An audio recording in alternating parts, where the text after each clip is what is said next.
Მნიშვნელოვანი ეტაპი იწყება ამერიკის ცხოვრებაში. ამ წუთებში დონალდ ტრამპი დებს ფიცს ამერიკელი ხალხის წინაშე ინაუგურაცია მიმდინარეობს პირდაპირ ეთერში, აი თქვენ ხედავთ კადრებს, ჩვენ პირდაპირ ეთერში უწყვეტად ვღებულობთ კადრებს ვაშინგტონიდან და ეს არის ახალი ერის დასაწყისი ამერიკის ცხოვრებაში. ვინაიდან ბევრი საქართველოში, სოფლიოში ელოდებოდა ამ დღეს.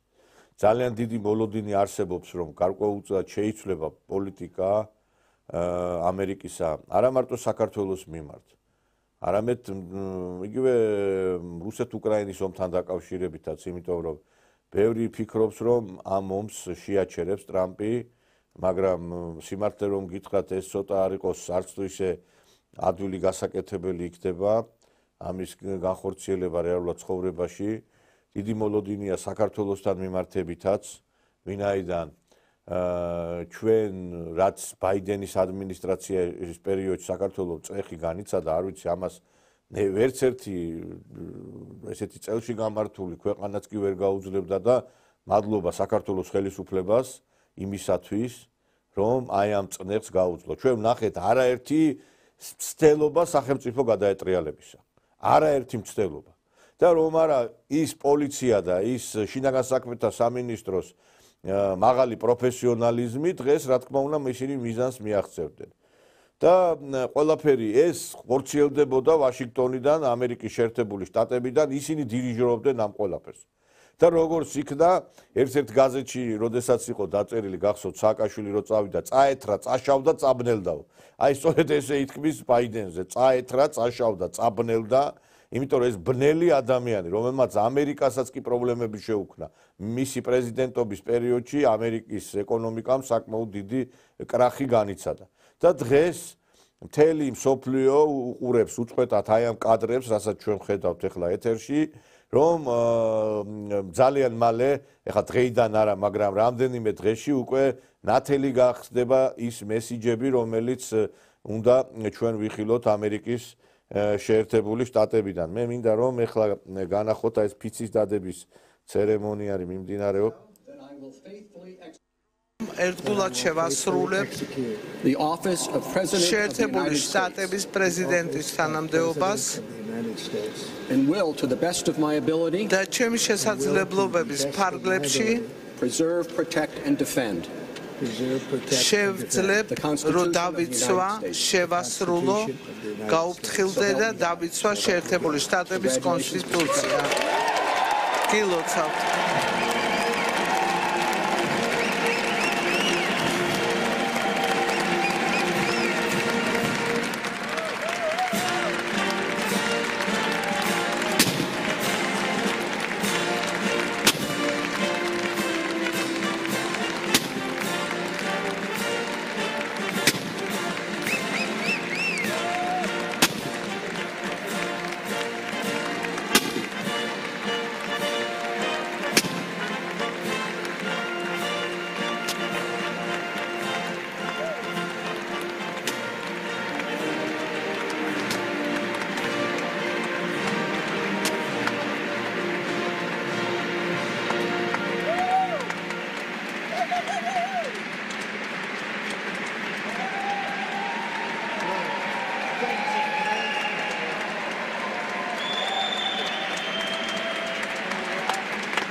მაშასე ვაშინგტონი კვლავ მსოფლიო პოლიტიკის დედაქალაქია სულ რამდენი დიახ მეგობრებო, თქვენ ნახეთ ოფიციალურად უკვე ამერიკის შეერთებული შტატებს ყავს ახალი პრეზიდენტი დონალდ ტრამპი, ინაუგურაცია შედგა, ფიცი დაადო დონალდ ტრამპმა და ჩვენ დიდი იმედი გვაქვს, რომ შეიცვლება ურთიერთობა საქართველოსა და ამერიკას შორის.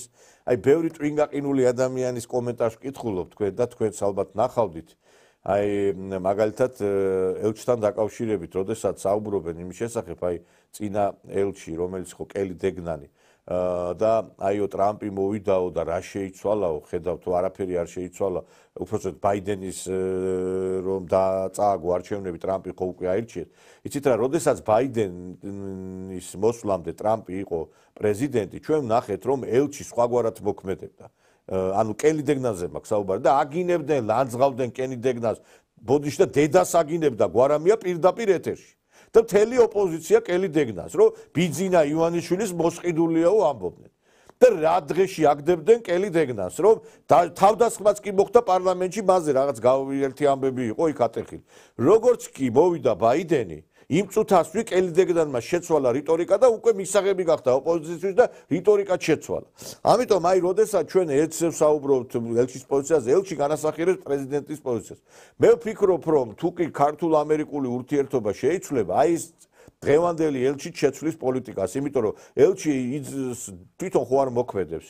ეს არის დირექტივების შემსრულებელი და აქედან გამომდინარე, როგორც აი ტრამპის პერიოდში საქართველოს მიმართ არ იყო ისეთი დიდი დაწოლა, კი მაინც რაღაც დირექტივები მოდიოდა, მაგრამ არ იყო ისეთი წნეხი და ელჩს პირიქით ოპოზიცია აგინებდა.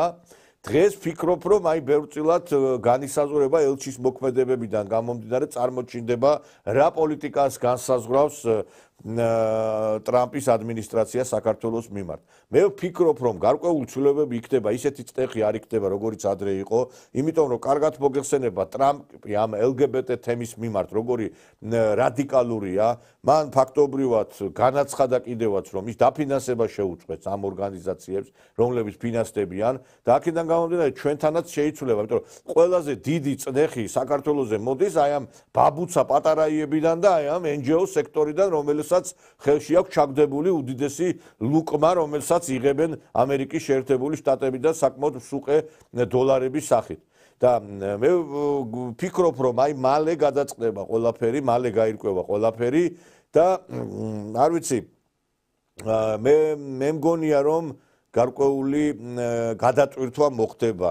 ჩვენ, რა თქმა უნდა, ამერიკელ ხალხთან და ამერიკასთან სურს თანამშრომლობა, ეს იმას მე ხშირად ვამბობ, რომ რუსეთთან ურთიერთობა უნდა დაალაგდეს, რუსეთთან ურთიერთობა უნდა დავიწყოთ, რომ მოლაპარაკებები, მაგრამ ეს იმას არ ნიშნავს, რომ მაგალითად ჩვენ ახლა ამერიკელ ხალხთან და ამერიკასთან გვქონდეს სრული დამოკიდებულება. ეს არამც და არამც, მეგობრებო. ესე არ უნდა იყოს, იმიტომ რომ მაგრამ აქ ახლა გასათვალისწინებელია ის, რომ ჩვენ რა ვიხილავთ თვითონ ვაშინგტონიდან, რა პოლიტიკას ვიხილავთ. ვიხილავთ იმ პოლიტიკას, რომელიც ბაიდენიდან მოდიოდა თუ ვიხილავთ რაღაც სახეცვლილებას ამერიკის შეერთებული შტატებისა. პრინციპში ოპოზიცია და ნაცმოძრაობა ბრალსდებდა ხელისუფლებას, რომ ტრამპის არჩევაშიო ბიძინა ივანიშვილმა დიდი როლი ითამაშაო და ხელისუფლებას აბრალებდნენ იმას, რომ ესე იგი თურმე ის იყო ალიანსში ტრამპთან და ეხლა ის იმედი აქვთ, არ ვიცი, დიდი ყოყლოჩინებენ.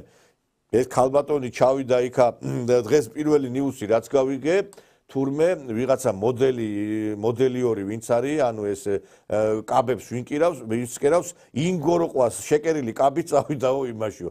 ეხლა ინგოროყვას შეკერილი კაბით ზურაბიშვილი ამერიკას ვერ დაიპყრობს. ინგოროყვას კი არა, თუ გინდა მთელი კუჭურიების კაბები ჩაიცვას იქა და მთელი აქცენტი ეხლა კაბებზე თუ არის და ვინ ჩააცვა ზურაბიშვილი ამაზე კეთდება, არ ვიცი და რამდენიმე ვიღაცა კონგრესმენს თუ გამოიჭერს და სურათებს გადაიღებს, ეს არ ნიშნავს იმას, რომ რაღაცა ჩვენ რაღაცა სიურპრიზებს უნდა ველოდეთ.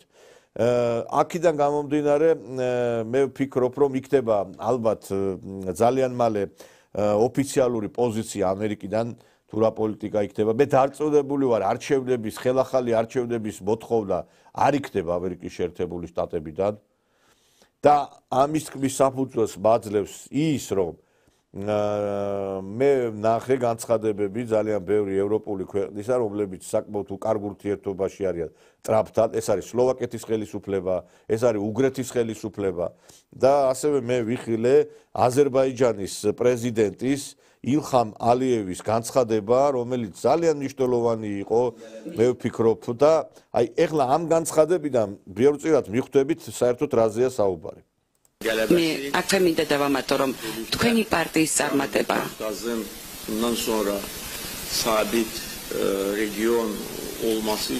უზრუნველყოფს იმ ფაქტს, რომ სამხრეთ კავკასიაში იქნება სტაბილურობა და თქვენი ძმების და მეგობრების რანგში ჩვენ გვახარებს თქვენი წარმატება და გისურვებთ მომდევნო წარმატებებს მომავალში და მოგესალმებით კიდევ ერთხელ.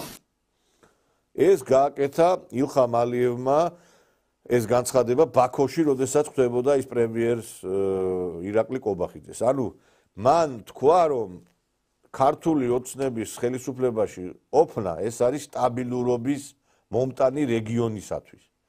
და ეხა აზერბაიჯანის დამოკიდებულება და პოზიცია ეს არ არის მარტო აზერბაიჯანის, ეს არის თურქეთის, ეს არის ძალიან ბევრი იმ ქვეყნის, რომელიც ჩვენს გარშემო არის და ამიტომ მე ადრეს თქვი game over მეთქი ნაცებო და თქვენი თამაში დასრულებულია და ამას თქვენ თვითონ ნახავთ. სხვათა შორის დღეს ჩვენ გვპირდებოდა დიდ რევოლუციას დიდი რეჟისორი დიდ ბჭყალებში დოიაშვილი, რომელიც ამბობდა, რომ 20-იო თქვენ ნახავთო, 20-იო დაგასრულებთო მეოთა თქვენი დღეები დაცული იქნებაო და რა ვიცი 20-იც გათენდა 21-იც იქნება ხვალ და რა ვიცი რა დასრულებაზე ლაპარაკობდა დოიაშვილი ბრის დასრულებაზე ლაპარაკობდა, ჩემთვის სრულიად გაუგებარია, მაგრამ ფაქტი ერთი არის, რომ ოცნება არა, მაგრამ თვითონ სრულდებია. ყველაზე საუკეთესო ოქროს ფონდით დაიჭირა და ამ ოქროთი ვაჭრობს ახლა, მეტი არაფერი რა, რატო უნდა დაიტოვოს. მაგრამ ესე არ არის, ესე მარტივად ვერ დავთმოთ. ჩვენ ვიბრძვით მართლა ერთი ჯარისკაცისთვისაც და ამას ვნახავ. კიდე ერთხელ ვამბობ, 20 იანვრამდე სასამართლოს და ამ რეჟიმს კიდე აქვს დრო დაანთავისუფლოთ პოლიტპატიმრები. წამზომი ჩართულია, ათვლა დაწყებულია. და ხო ვერ გხედავთ, ხო ვერ ნახეთ რა არის თეატრი. ხო ვერ მიხვდით სახელოვნებო სფეროს რა შეუძლია. 20-დან ვიყურეთ. მაგარი საინტერესო იქნება პოპკორნიც დაიჭირეთ. არ ვიცი რა პოპკორნის მოყვარული არა ვარ, დღეს სხვა რაღაც კერძი მივირთვი, სანამ აქ სტუდიაში შემოვიდოდი და 20-ით დამთავრდა, უკვე აგერ 10 წუთი არის და მე ამ ეგრეთ წოდებულ რეჟისორს, რომელიც სააკაშვილის დროს უყურებდა, როგორ ხრიტავდა ხალხი სააკაშვილს და ციხებში ალპობდა, ამის ამოღებული ხმა არ მინახია, შეიძლება სააკაშვილის ბორდელში იღებდა ხმას, იმიტომ რომ სააკაშვილის ბორდელში გამოზრდილი რეჟისორები და მსახიობები აქტიურობენ ძირითადად დღეს და რა ვიცი ბატონო დოიაშვილო 20 დამთავრდა და რა ვიცი რა მექენით 21-იც მოვა რა საპირებთ ერთი მაინტერესებს და სიგნალსაც ვნახავთ ამერიკიდან და განცხადებებსაც და თქვენ სათხართ მაინტერესებს ახლა. ამიტომ ბევრი ბაქი-ბუქი გვესმოდა, წესით აქამდეც უნდა გადატრიალებულიყო ამათი ჭკუით ხელისუფლება, იმიტომ რომ მე ვხედავდი რა განცხადებები კეთდებოდა მანამდე და სხვათა შორის ეს ცხვიპის დამტრეული გახარია, რომელიც სარამ ცხვიპის მოიმტრევდა არჩევნები რო წააგო, ლაპარაკობდა იმის შესახებ, რომ ტრამპის ინაუგურაციამდე უნდა მოვასწროთ სიტუაციის არევა. ჩვენ თანმიმდევრულად მივყვებით გეგმას, რომელსაც ქვია პირველი ფაზა და ეს ფაზა მერწმუნეთ ჩვენ თუ არ დავასრულეთ. ახალ წლამდე არ მიშველთ, ყოველ შემთხვევაში ამერიკის შეერთებულ შტატებში პრეზიდენტის ინაუგურაციამდე იცოდეთ, რომ შემდგომ უკვე ეს ძალიან გვიანი იქნება. ხედავთ ალბათ რა განცხადებას აკეთებთ, რომ გვიანი იქნება. იცოდა ამ კაცმა, რომ ინაუგურაციამდე თუ შეძლებდნენ და მე უკვე შეუძლებელი იყო იმის გაკეთება, რასაც ქვია სახელმწიფო გადატრიალება.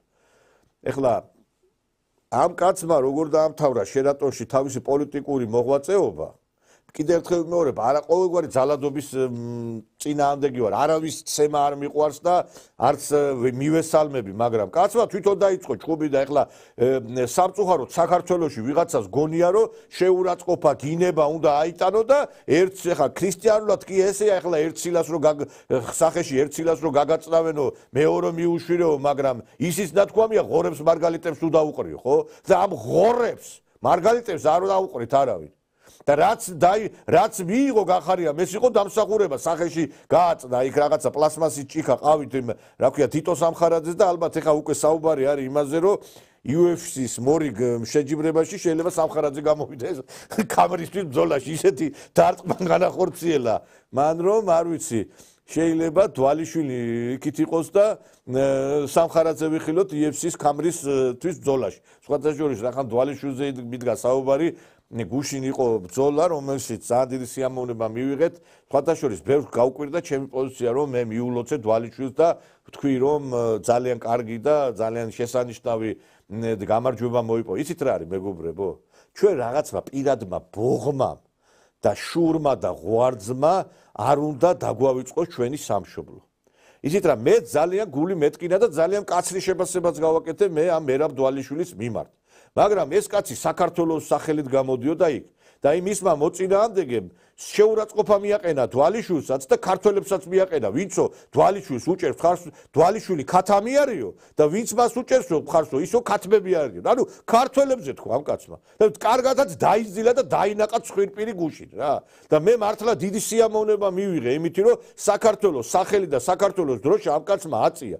და მე მინდა ამ კაცს უთხრა, მერაბ, შენც როგორც ყველა ქართველი ჩვენ გვიყვარს და გვიამაყები და გეხვეწები, ნუაკეთებ ამ პოლიტიკურ განცხადებებს, იმიტომ რომ არიცი ეს პოლიტიკა, აი ამ ბრძოლამდეც კიდე იმას ეუბნებოდა, აი ამ მუგარმედოს, რომ აიო შენ საიდან ახარო, ეკითხება და იმან უთხრა მე რუსეთიდან, არა დაღესტნიდან ვარო და რუსეთიდანო რა და რუსეთიდან ახარო, ანუ იმაზე აკეთებ და აქცენტს რომ შენ რუსეთიდან ის კაცი თulis ამად და ეხა იცით რა არის, ეხა ასეთი განცხადებები არის პროვოკაციული და მოდი რა იყავი სპორტსმენი რა.